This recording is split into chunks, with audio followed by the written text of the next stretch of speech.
Musandipfuura Jesu, ndinochema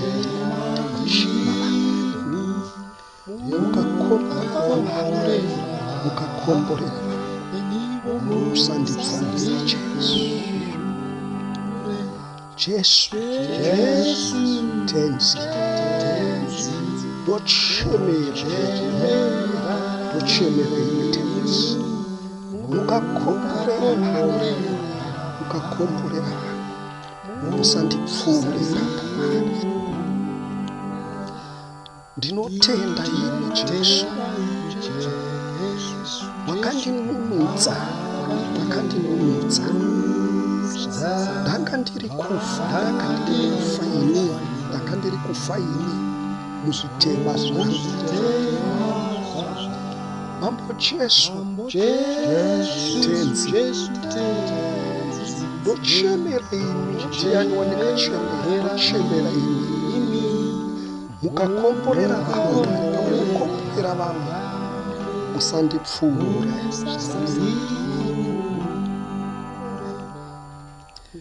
Ngandipiwe mwoyo muchena wekumufarisa.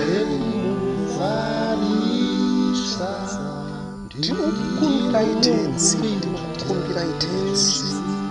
ngandikomborerwe tenzi Jesu, tenzi ndochemera imi tenzi. Pamunokomborera vamwe musandipfuure tenzi. Nerunako rweJesu ndokutsvakai zvino. Moyo wangu ngaurapwe, ndoda kuponeswa ini Jesu, tenzi ndochemera imi tenzi moga. Pamunokomborera vanhu musandipfuure.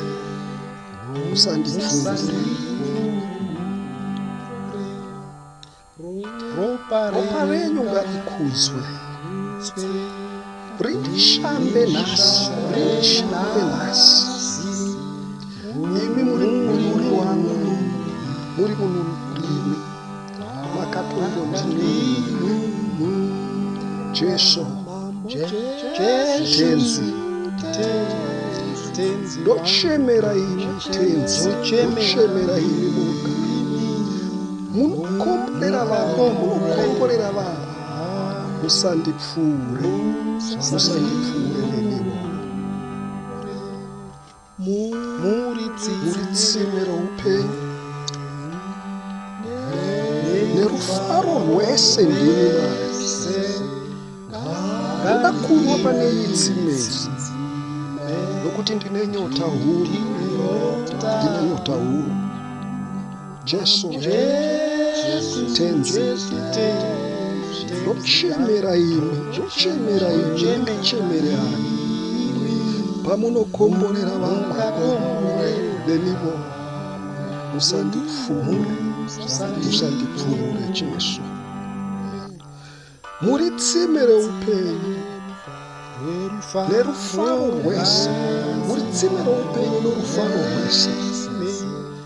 ndoda kunwa pane iyi tsime, nokuti ndine nyota huru.